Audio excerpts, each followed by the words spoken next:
In a world over the seven jeweled hills and beyond the seventh wall, in the cottage of the seven dwarves, a land so far away that it could be somewhere under the sea and beyond your imagination.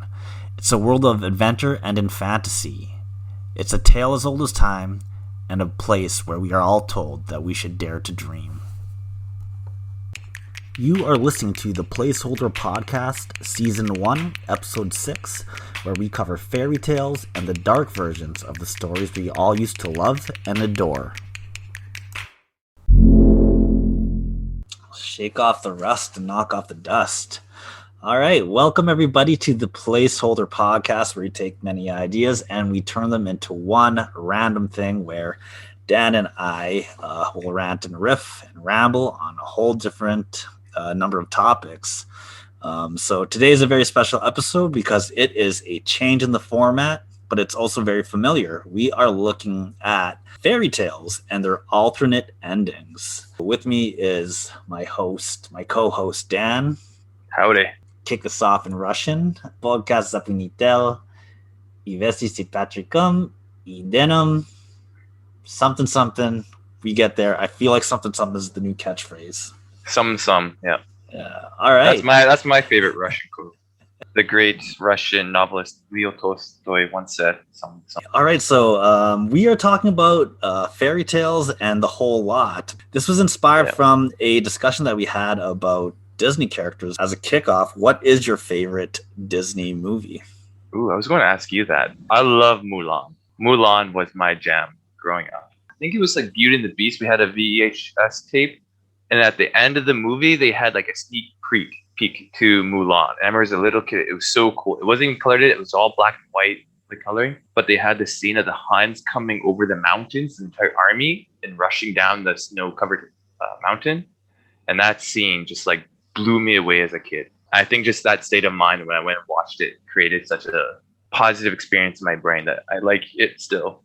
And it's also a really cool fairy tale. We weren't planning to talk about this one, but Mulan it's actually an ancient Chinese poem. And like all the fairy tales we're going to look at, it's a poem that has constantly changed its meaning based off the context in which it was being told. What is the outcome of the original Mulan?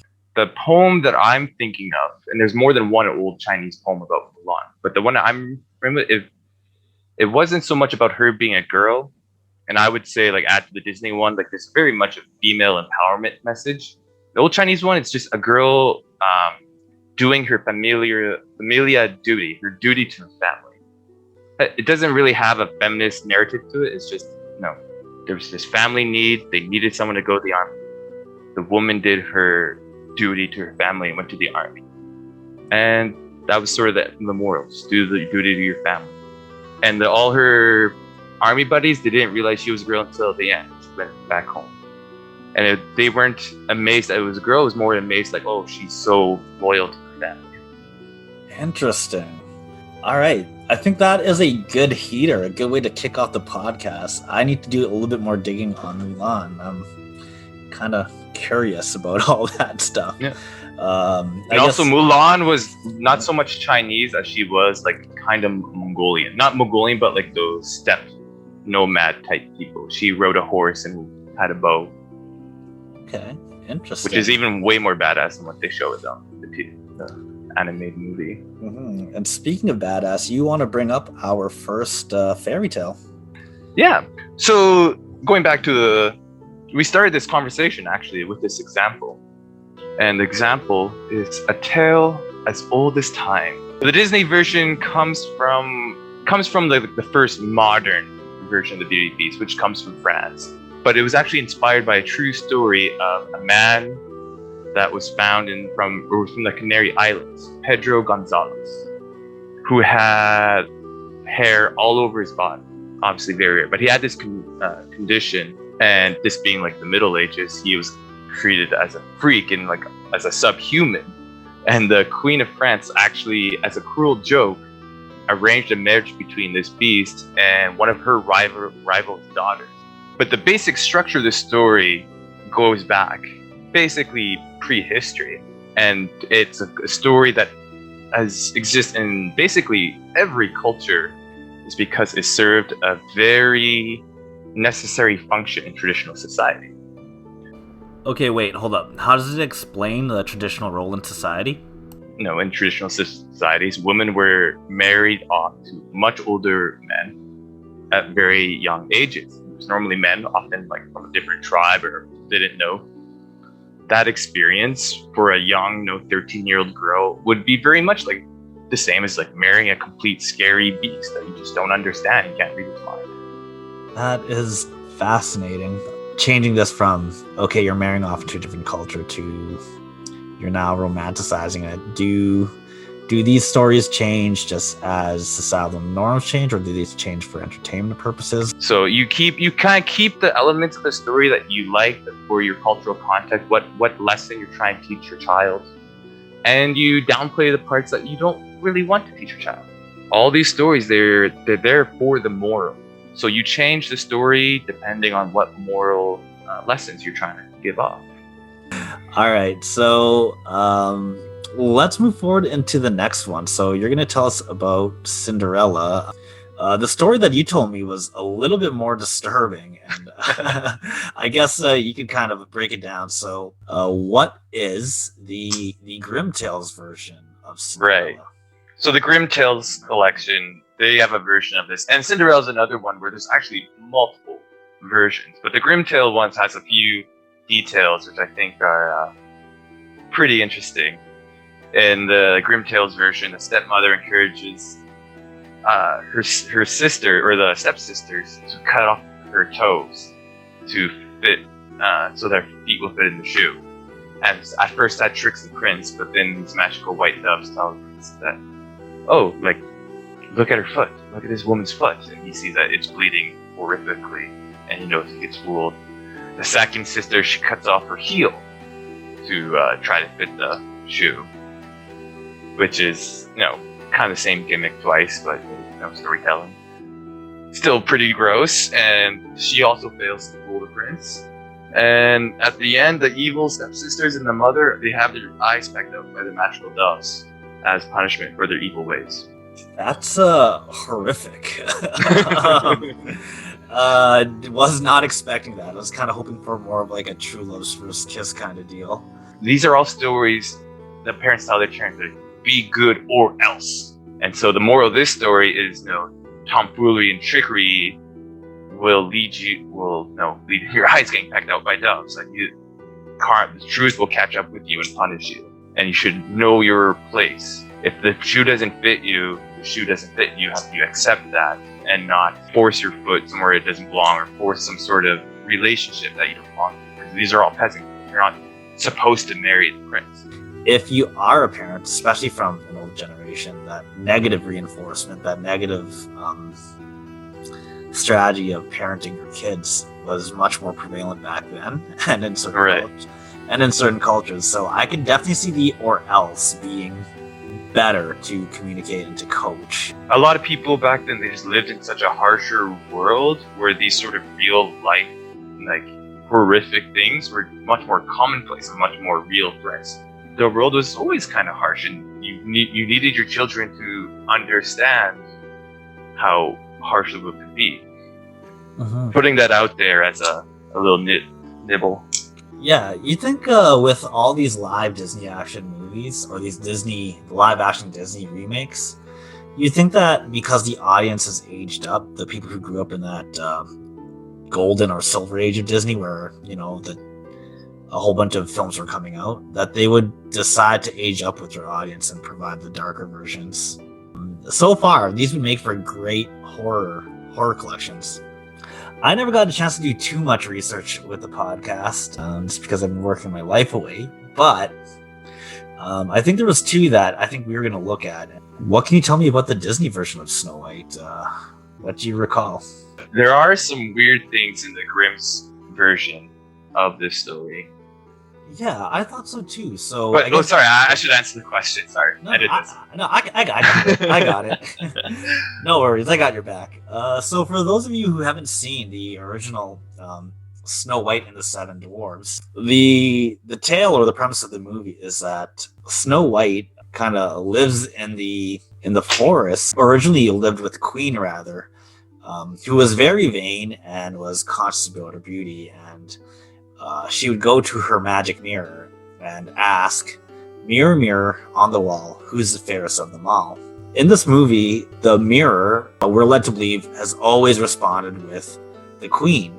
The impression that I got was, as a child, was that this queen was getting older, and now Snow White is starting to become a woman and has now become the pretty girl on the block, and is now considered the most beautiful person in all of the land.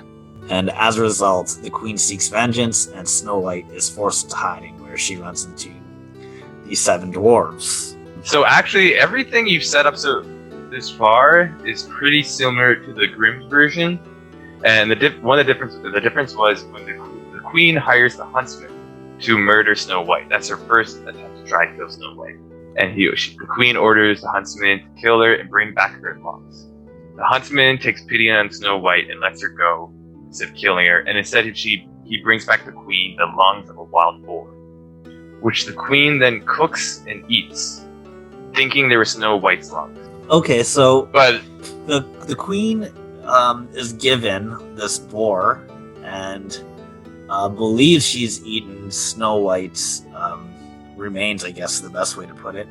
What happens next? I forget exactly what happens in the movie, but in the original story, she finds out that Snow White's not dead, and the huntsman fooled her, and she tries all these different assassination attempts on Snow White. In the original, I think Grimm's Tale, she eventually succeeds with a poisoned pie. And I think Disney wants a poisoned apple, but she gets put in the glass coffin. True love's first kiss is what brings her back. In the Grimm Tales one, the prince bumping around the coffin makes Snow White vomit out the poison. It dislodges the poison from her throat, and so she wakes up. So that's all clear. The main difference in the Grimm Tales one is that when the Snow White and the prince get married, they invite the evil queen to come. But then when she actually does show up, they give her a pair of iron shoes that are burning hot, and she's forced to dance at the wedding until she dies. Yeah, that is very, very grim indeed. But I took some notes looking at the story, and there's one particular section in this short tale that kind of makes me laugh and chuckle. It's that one, how naive is Snow White, and two, the attempts that the queen makes at killing Snow White are very comical, and would not pass off for reasonable storytelling in today's society. I know in the Grimm Tales, the dwarves save her from multiple assassination attempts, but Snow White is just really trying to get herself killed. Yeah, so you walk me through some of the attempts. I don't quite remember it. Basically, what happens here is that when the husband takes pity on Snow White, somehow Snow White ends at the 7 dwarves' place, and now the 7 dwarves are taking care of her. And the 7 dwarves go, "Hey, you just survived an attempted assassination. The queen will find out eventually, and she will come out to get you. Whatever you do not answer the door." Snow White, for whatever reason, answers the door every single time to the actual queen, though, right? So it's the actual person that is tempting her. She answers the door, doesn't recognize the queen several times, and each assassination attempt is probably more comical than the next. The first time, the Snow White meets the queen at the door, and she puts on a corset because the queen was a door-to-door corset salesperson, and puts on the corset and tightens it so tight that she strangles her with the dress. Oh, right. She passes out, and the 7 dwarves, they revive her just in time and go, "All right, take care of yourself. We gotta, hi-ho and get off to work we go. Whatever you do, don't answer the door." Snow White, once again, sees someone at the door, answers it, and this time it is a door-to-door, hair combing person. This person is the queen, and the queen brushes Snow White's hair with a poisoned hair comb. I can't believe that a poisoned hairbrush actually came close to taking out Snow White. And then the last time, which is also just as ridiculous, is that the Queen shows up and offers like a peace offering, I'm assuming, or just came in and said, hey, do you want to share an apple?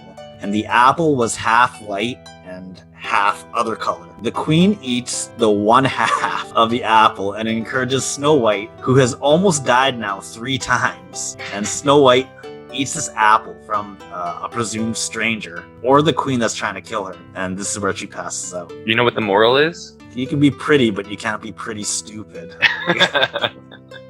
But I mean, you can, because she came back to life. But I found that the story, like, it got more disturbing when you think about it, right? Because Snow White is dead, and she's too pretty to bury, so they give her a glass coffin. That's the reason why they did that with Vladimir Lenin and Ho Chi Minh as well.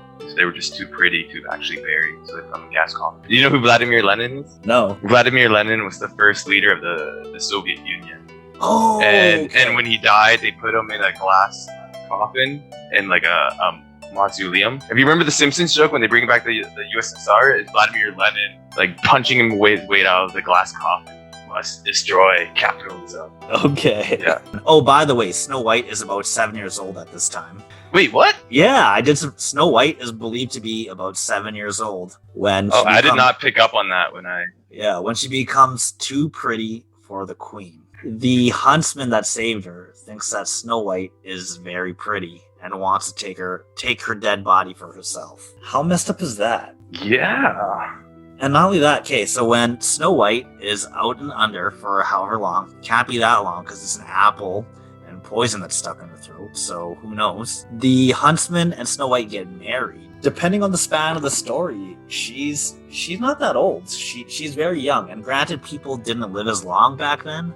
But 7's pushing it, even I feel, for like traditional societies. My understanding of traditional societies, which is not great, is normally like menstruation. It's sort of like the division line.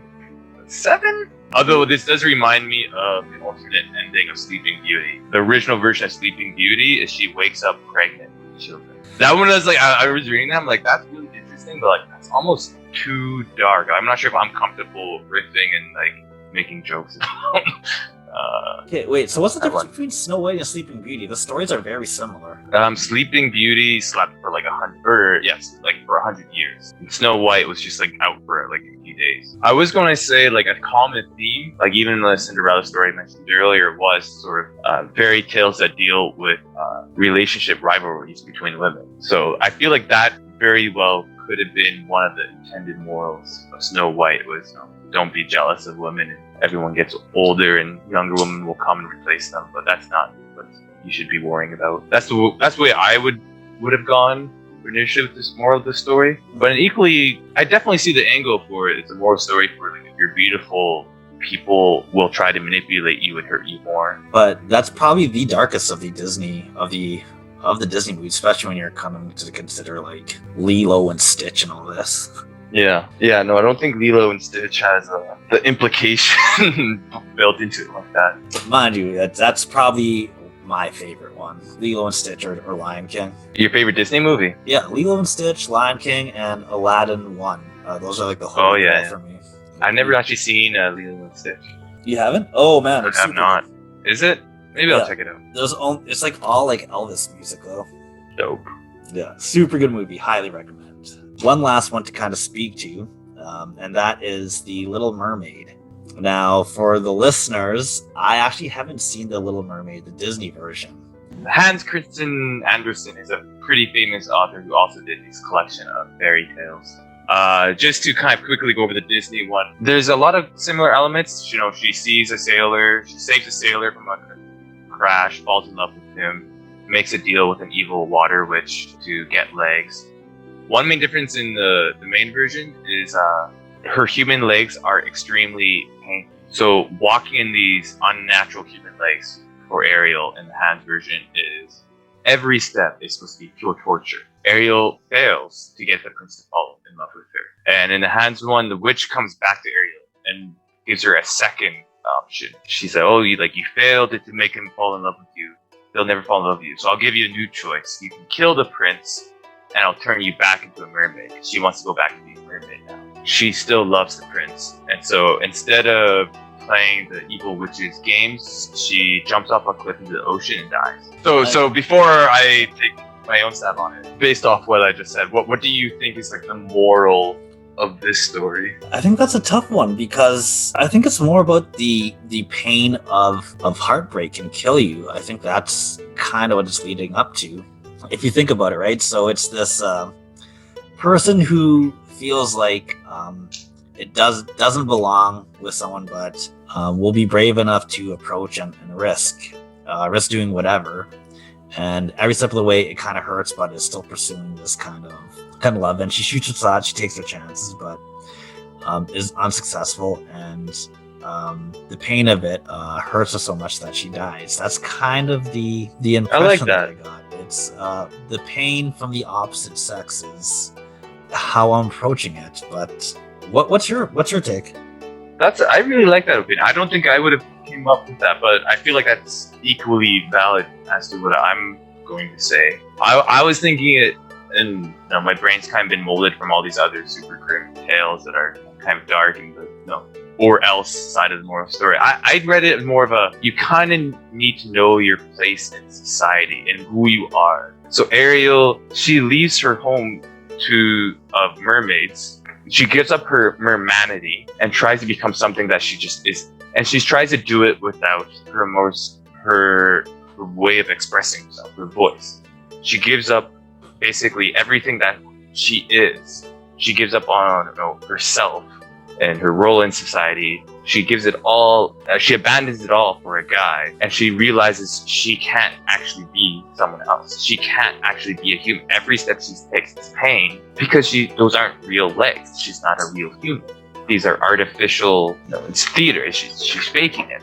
Okay, so let's kind of work backwards because I feel like we missed a key topic, and I'll most likely splice that back into the appropriate spots. But I read this line. I didn't think much of it when I first read it, but it kind of stuck in my brain. I can't even remember exactly how it was said in this article I was reading. It goes something along the lines of, girls are taught that enduring pain will lead to good outcomes, and boys are taught that causing pain will lead to good outcomes. Because in all these stories, all these women are asked to just endure terrible, shitty situations. But if you endure it with humility, with kindness, with courtesy, then the woman will come out. Good things can happen if she's dealing with all these things, with these female traits. But if we were to recreate these storytells with males, well, Beauty and the Beast, the boy is going to kill the beast. Like, he's going to slay that monster, right? And I thought it's just kind of stuck in my brain as this very interesting way in which we culturize boys and girls differently. Because,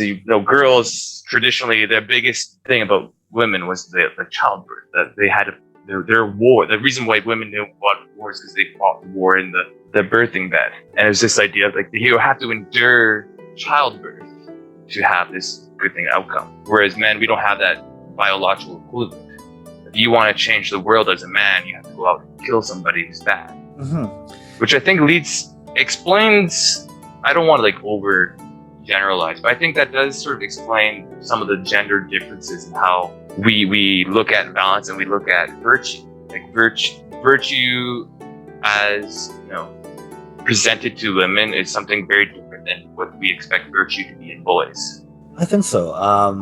That's a very interesting point. So for our listeners, and maybe even for you, Dan, is that I'm a big subscriber to the belief of polarity, where people tap into a masculine and feminine energy. Basically, what you'll see, generally speaking, not all the case, I have to put that disclaimer out, is that boys and men, they respond to challenge, and so it's to conquer, to slay the dragon, and to win the princess's affections. And then you'll see that they're like, in just the way children behave, they are the bravest boy on the block, they are the tallest, they run the fastest. It's all, you can't do this, I bet you can't. And right. Men will typically respond to that, whereas women kind of are seeking more, life kind of happens to them, and they are seeking endurement and seeking reward in a passive way. And so that kind of plays into the whole life happens to them, and the battles that they face are birthing, right? Right. It's birthing and passively acquiring assets. So selecting the right mate. Big believer in survival and replication and polarity of male and female. Okay, I follow you. Yeah, I think so. I think like the stories they line up, and it's how nature reinforces nurture, or how nurture reinforces nature. Yeah, like, I don't think anyone can draw a line right exactly where nature ends and nurture begins, but we definitely, like, these fairy tales and all this stuff, like they're definitely cultural aspects that demonstrate what you just said, nurture reinforcing nature. Yeah, and as a disclaimer, so we don't get canceled, we're saying in general terms we are both well aware of gender identity politics, so do not cancel us. Well, no, I'd say we're progressive enough. We shouldn't get canceled. I believe, girl power. Yeah, at some point, feminism, trans rights, fight it. Fight the good fight, girls.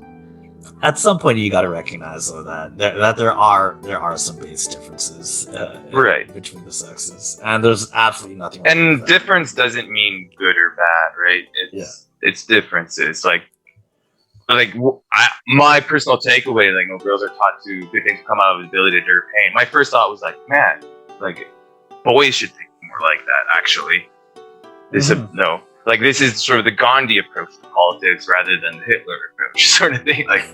If you change the context, maybe enduring pain is the more dignified way to deal with injustice. Yeah, well, if you I really subscribe to that belief of polarity, just because of the idea that both men and women tap into it, and it's just finding the right circumstances and the right people when to tap into your more feminine energy, I guess, your feminine polarity, and when to tap into your masculine. You see that in, I guess, women's business courses or whatever, like power posing and stuff like that, or power phrases, all that stuff. Shoulder pad suits. Yeah, at some level we understand this. At some level, I believe that there's an unwritten rule that's kind of programmed into us that we understand, and whether that's systemic discrimination or if it's just in our genetic code, we understand it. Yeah. Weird thoughts. And I would say, if you look at the history of public relations and marketing, so much of marketing is gender-based, but gender-based in the sense that they're identifying gender-based insecurities and then tapping into those insecurities get you to consume what they want. I think so. You look at it, deodorant commercials, I guess, is probably the best one. Yeah. Old Spice commercials. Yeah, well, you think about it, right? Women jump at you and tackle you. Yeah. If you're a male, right, you get the approval of women, and if you're a female, it's of always being pleasant and desirable, and it's strong. So addressing that insecurity of that. So it's it fits. These differences are real. It's just the way that we express them in society aren't necessarily the most healthy way to express these, and we have to maybe rebalance on certain ways when we tap into one side, the masculine side or the feminine side, and when we shouldn't. Yeah, and I think that's kind of reflecting society change, right? Going back to our original discussion, this was the don't do or else, and the Disneyfied versions were the this is why you should. Right. Yeah. See, and this is a placeholder podcast, right? We just make all ideas fit, Yeah. Everything just comes together like a nice, beautiful 3D puzzle. Exactly. Done by someone who wasn't me, who's actually good at those things. Exactly. All right. I think we're gonna wrap the podcast on that note. So, solid podcast. Good work, team. I think so.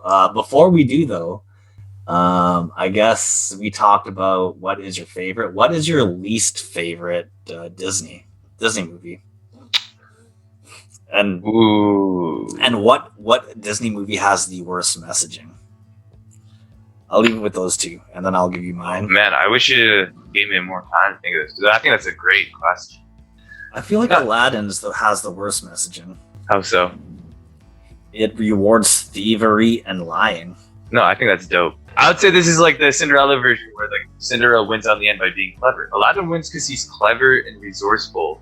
And if you come from a society where it's sort of a dog-eat-dog world, brutish and short, and man versus man society, those are the sort of the qualities you want to teach your children. Not to be mean, but to be survivors. Like, that's not bad messaging. It's just, it depends on the context, right?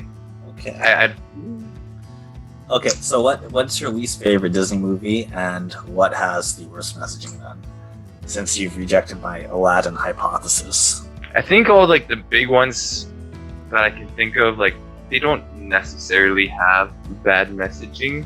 Okay, so what's your least favorite Disney movie? I don't think I really have one. I'm just going to say Lion King, because now I'm convinced it's all okay. propaganda against the poor, oppressed hyenas. All right, so thank you everyone for tuning into the Placeholder podcast. I hope you learned a lot today about storytelling, culture, and the changing of, tall tales and fairy tales. So let us know your thoughts on your favorite Disney story, your favorite fairy tale, and what morals you get from these darker versions of these fairy tales. I'm Patrick. That's Dan. Podcast is Zaponitel. I think that's it. Give me some Russian, Dan. Ja. Boom. There you have it. Good night, guys. Have a good one.